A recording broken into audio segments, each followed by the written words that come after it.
Damos comienzo a un nuevo comentario bíblico expositivo. Servidores de Dios. Quien te habla es Manuel Cornejo. En esta ocasión estaré compartiendo en la segunda carta de Juan, capítulo 1 y versículo 7, donde dice: porque muchos engañadores han salido por el mundo, que no confiesan que Jesucristo ha venido en carne. Quien esto hace es el engañador y el anticristo. En la primera epístola el apóstol hizo referencia y también advirtió acerca de los falsos profetas que habían salido. La primera carta de Juan, capítulo 4 y versículo 1, dice: Amados, no creáis a todos los espíritus, sino probad los espíritus si son de Dios, porque muchos falsos profetas han salido por el mundo. Y aquí reitera la advertencia, pero en lugar de hablar de falsos profetas, los califica de engañadores y afirma que han salido al mundo, ya que son engañadores porque se desvían de la verdad y procuran que otros sigan sus mismos pasos. Estos contradicen lo que era desde el principio, es decir, lo que representa el mensaje sobre Jesucristo y su obra que se predicaba por los apóstoles y además se enseñaba como doctrina y se creía por los cristianos. En una expresión determinante, el apóstol Pablo dice que son falsos hermanos. La segunda carta a los Corintios, capítulo 11 y versículo 26 dice: en caminos muchas veces, en peligros de ríos, peligros de ladrones, peligros de los de mi nación, peligros de los gentiles, peligros en la ciudad, peligros en el desierto, peligros en el mar, peligros entre falsos hermanos. Y Gálatas capítulo 2 versículo 4 dice: y esto a pesar de los falsos hermanos, introducidos a escondidas, que trataban para espiar nuestra libertad que tenemos en Cristo Jesús, para reducirnos a esclavitud. Nótese que los engañadores se hacen pasar por hermanos, pero la enseñanza de ellos es contraria a la verdad bíblica, ya que son lobos vestidos de ovejas, como llamó el Señor Jesús en Mateo capítulo 7 y versículo 15. Y tales falsarios son muy peligrosos cuando se infiltran en las iglesias. Y es que por esta razón el Señor advirtió sobre ellos y puso delante el propósito de su trabajo diabólico, que procuraban engañar, si fuese posible, aún a los escogidos. Mateo capítulo 24 y versículo 24. También el apóstol Pablo les llama lobos rapaces, que no perdonan al rebaño. Hechos de los Apóstoles, capítulo 20, versículo 29, llamando a los líderes de la iglesia a prestar atención, porque estos saldrán de entre vosotros. También es notable el uso del verbo salir en el texto griego, afirmando que salieron al mundo, lo que quiere decir que lo hicieron desde un determinado lugar, que acaso pudiera ser de las mismas iglesias, grupos que salieron de ellas porque no eran de los creyentes y no podían continuar, donde se vivía conforme a la Escritura, se creía en ella y se obedecía lo que estaba en la doctrina que se enseñaba. La primera carta de Juan, capítulo 2 y versículo 19, dice: salieron de nosotros, pero no eran de nosotros, porque si hubieran sido de nosotros, habrían permanecido con nosotros, pero salieron para que se manifestase que no todos son de nosotros. La falsedad de su enseñanza consistía en negar que Jesucristo vino en carne. Esta era, como se ha dicho varias veces, una de las formas de herejías gnósticas más extendida en el siglo II. No se afirma que negasen categóricamente la encarnación, pero no la aceptaban como doctrina y base de fe.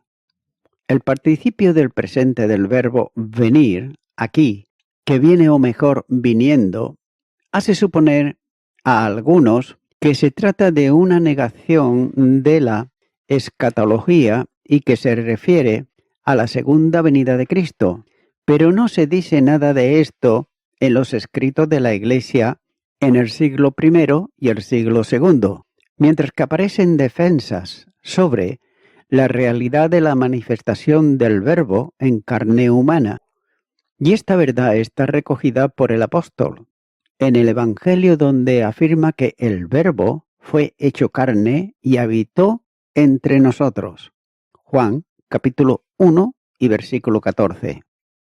Esa misma verdad la tiene en cuenta cuando comienza la primera epístola y enseña sobre la realidad de la existencia humana del Verbo. La primera carta de Juan, capítulo 1 y los versículos 1 y 2 dice: lo que era desde el principio, lo que hemos oído, lo que hemos visto con nuestros ojos, lo que hemos contemplado y palparon nuestras manos tocante al verbo de vida, porque la vida fue manifestada y la hemos visto, y testificamos y os anunciamos la vida eterna, la cual estaba con el Padre y se nos manifestó.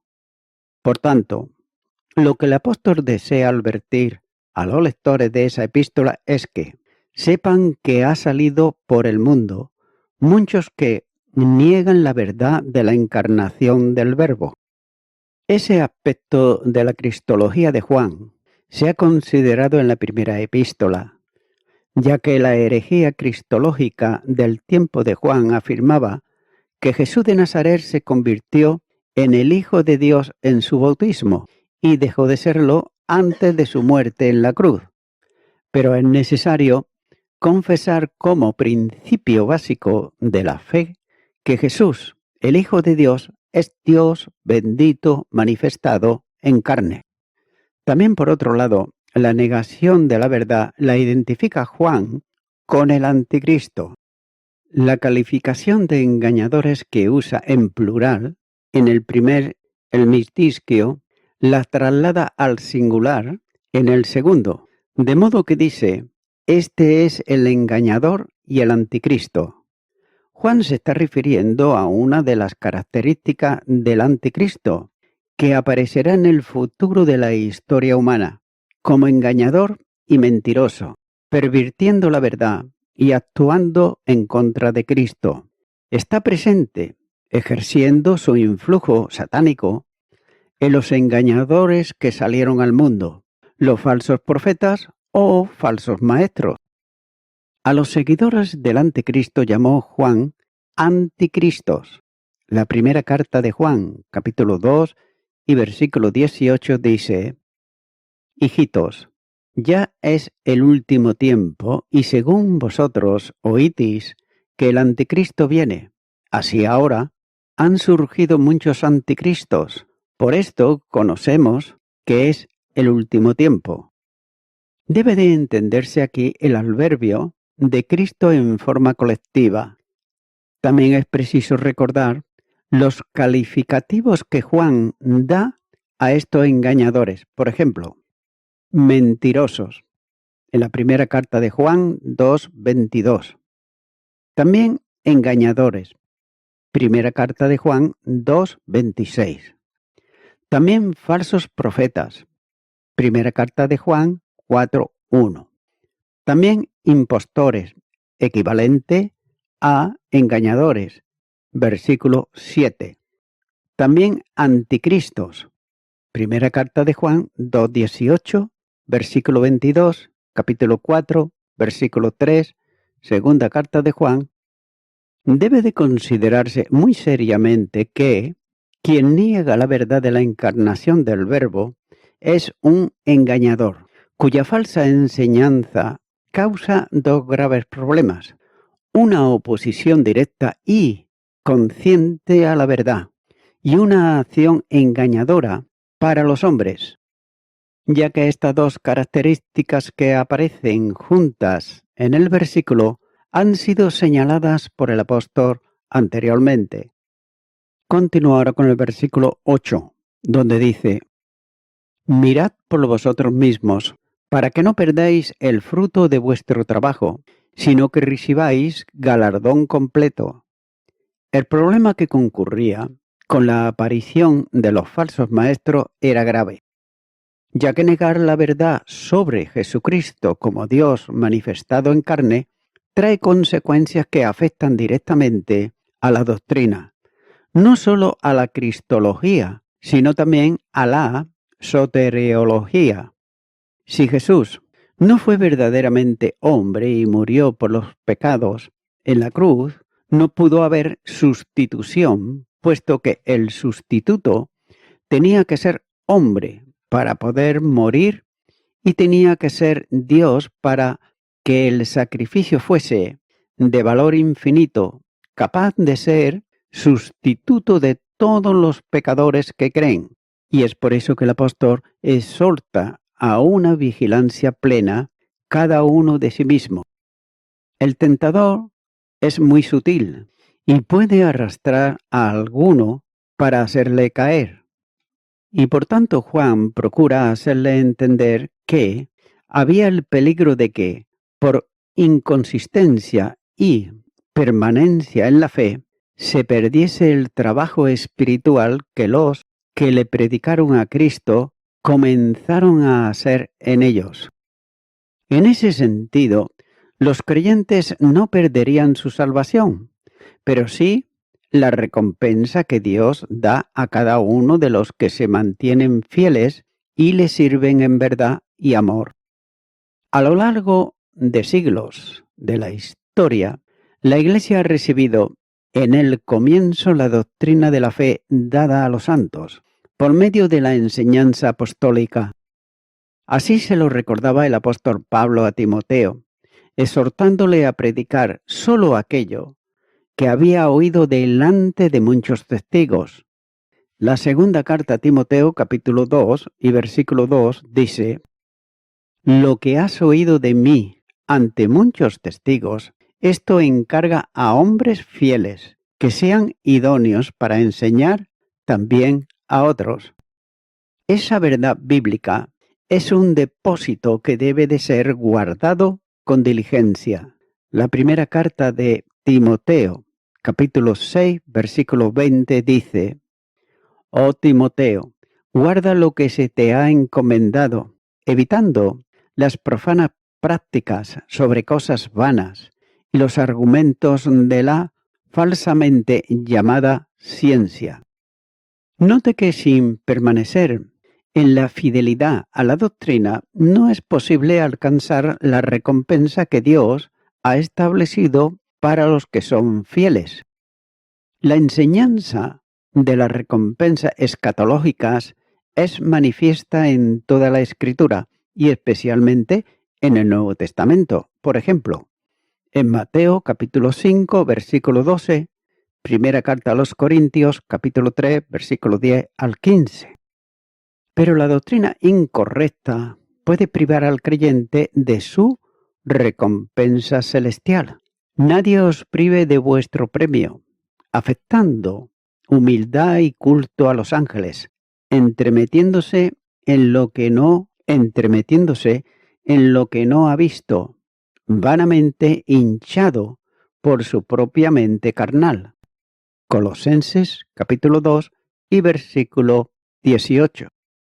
Así pues, nadie puede mantenerse en relación con los falsos maestros sin tener que confrontar problemas espirituales. Continúo ahora con el versículo 9, donde dice: Cualquiera que se extravía y no persevera en la doctrina de Cristo, no tiene a Dios. El que persevera en la doctrina de Cristo, ese sí tiene al Padre y al Hijo. La lectura del versículo anterior es donde el apóstol hace una seria advertencia sobre los falsos maestros. Pudiera parecer excesivamente fuerte, pero no es así a la luz de las palabras de este, en donde se aprecian las serias consecuencias que trae la falsa enseñanza. Y note que se está refiriéndose a quienes se adelantan, que realmente es una referencia a quienes salieron de la verdadera fe.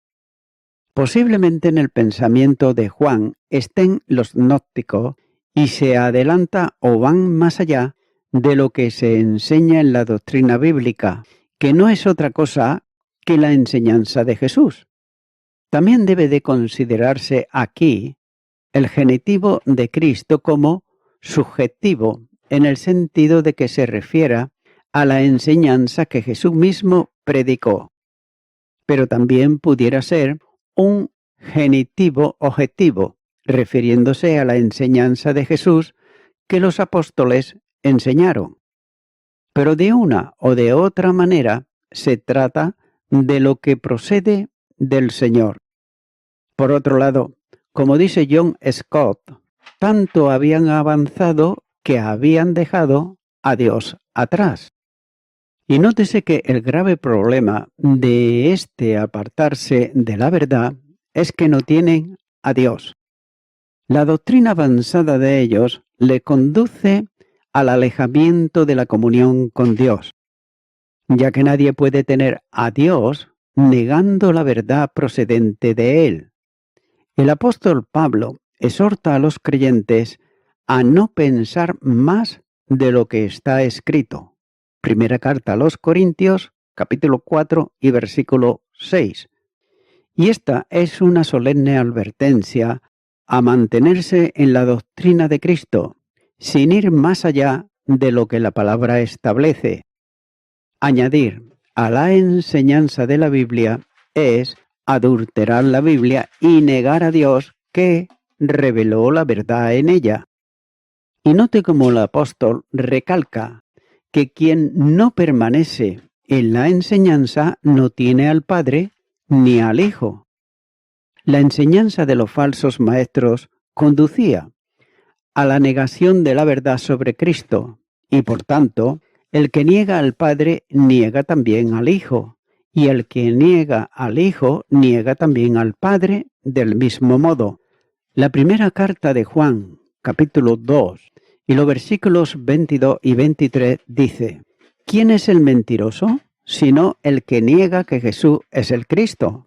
Este es anticristo, el que niega al Padre y al Hijo. Todo aquel que niega al Hijo tampoco tiene al Padre. El que confiesa al Hijo tiene también al Padre. Debe tenerse en cuenta que el único camino al Padre es el Hijo. Juan, capítulo 14 y versículo 6 dice: Jesús le dijo: Yo soy el camino y la verdad y la vida. Nadie viene al Padre sino por mí. Y la primera carta a Timoteo, capítulo 2 y versículo 5 dice: Porque hay un solo Dios y un solo mediador entre Dios y los hombres, Jesucristo, hombre. Y también es el único que revela a Dios. Juan, capítulo 1 y versículo 18 dice: A Dios nadie le vio jamás. El unigénito Hijo que está en el seno del Padre, Él le ha dado a conocer. Y también Juan capítulo 14 y versículo 7 dice: Si me conocierais, también a mi Padre conoceríais, y desde ahora le conocéis y le habéis visto. La primera carta de Juan, capítulo 5 y versículo 20 dice: Pero sabemos que el Hijo de Dios ha venido y nos ha dado entendimiento para conocer que es verdadero, y estamos en el verdadero, en su Hijo Jesucristo. Este es el verdadero Dios y la vida eterna. Por el contrario, quien persevera en la doctrina, ese tiene al Padre y al Hijo; de otro modo, ese tiene la vida eterna. Juan, capítulo 14 y versículo 3. Necesariamente debe mantenerse la atención sobre las doctrinas avanzadas. Algunos insisten en que guardan la teología bíblica tal como la enseñaron los apóstoles, y fue permanencia de los cristianos verdadero a lo largo de los siglos.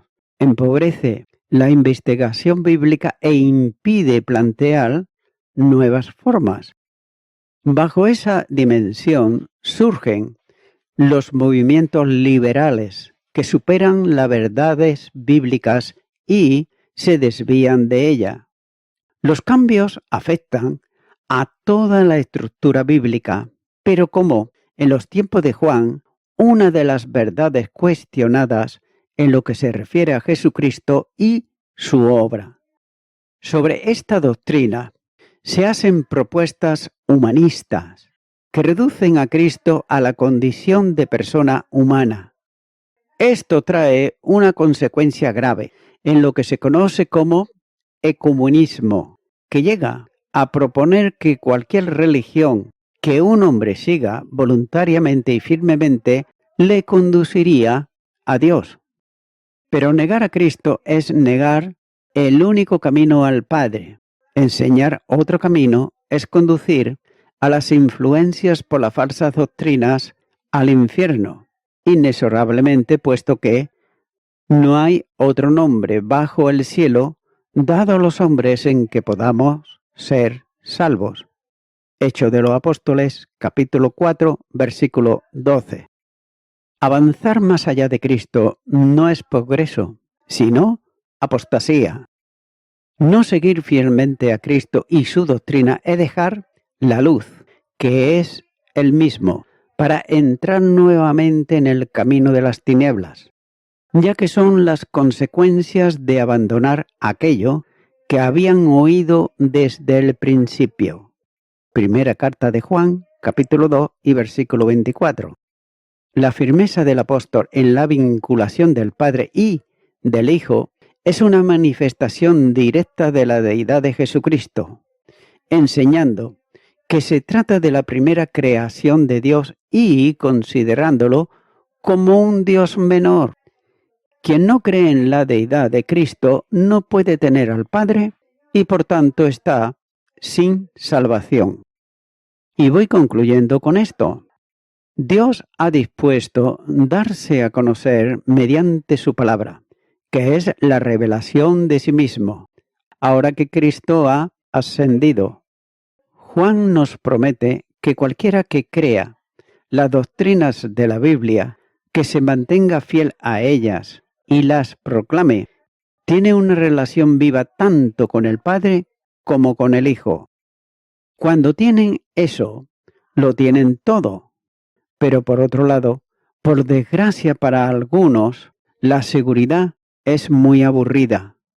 Y para ello, Satanás ha tenido un gran éxito comercializando la novedad, persuadiéndolos a ir más adelante, es decir, a que se sientan inquietos en el cristianismo estándar y que además ellos se fascinen con nuevas revelaciones. Cerinto y su secta gnóstica tuvieron gran éxito, prometiéndoles informaciones secretas nuevas a las personas que preguntaban. Pero Juan expone este negocio por lo que es la enseñanza que va más allá de la Biblia, que no tienen a Dios en ella. Amigo y amiga oyente, algunas sectas hasta se hacen ellos mismos una Biblia, parecida a la palabra de Dios. Simplemente son lobos con apariencia de ovejas, ya que Dios se revela a la humanidad a través de su palabra. Ahora bien, mi amigo, mi amiga oyente, ¿lees tú la palabra de Dios cada día? ¿Qué doctrina es la que estás siguiendo? Mira lo que dice la palabra de Dios. En el Evangelio de Juan, capítulo 8, versículo 32. Y conoceréis la verdad, y la verdad os hará libres. Mi amigo, mi amiga oyente, conocer la verdad es conocer a Jesucristo, es tenerle a Él, ya que Él es el camino, la verdad y la vida. No hay otro camino, ni tampoco otra verdad, ni otra vida, solamente Jesucristo. Y Él nos puede hacer libres de la esclavitud, de leyes de hombres, de doctrinas falsas de hombres, porque el Espíritu de Cristo puede guiarte a toda la verdad que está revelada en la Biblia, la palabra de Dios.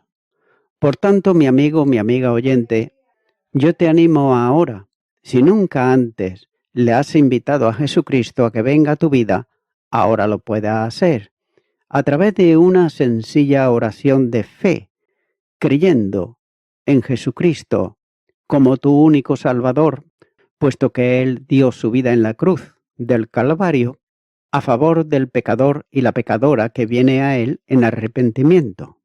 Ora conmigo esta oración que voy a hacer si nunca antes la has hecho y repite conmigo y di: Señor Jesucristo, vengo ante ti porque hasta ahora he seguido doctrina de hombres. No me he preocupado de leer tu palabra y de estudiarla, y he sido engañado, he sido engañada, pero ahora vengo pidiéndote perdón por todos mis pecados y mis delitos. Me arrepiento de ellos. Te abro mi corazón y te recibo como mi Salvador. Y prometo, cada día, leer tu palabra, la Biblia, y ser hacedor de ella. En el nombre de Jesús. Amén.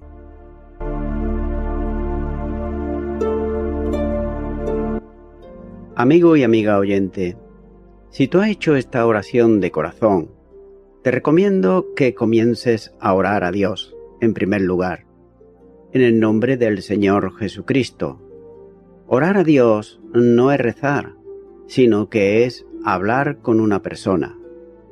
También te recomiendo que leas la palabra de Dios y lo hagas a diario. Comienza, por ejemplo, con el Nuevo Testamento. Y también, por último, te recomiendo que para que puedas crecer espiritualmente, te congregues en una iglesia cristiano-evangélica, donde se predique, se enseñe y se practique la sana doctrina y la palabra de Dios. Congrégate ahí y con el tiempo podrás crecer espiritualmente y también servir al Señor Jesucristo. Que Dios te bendiga.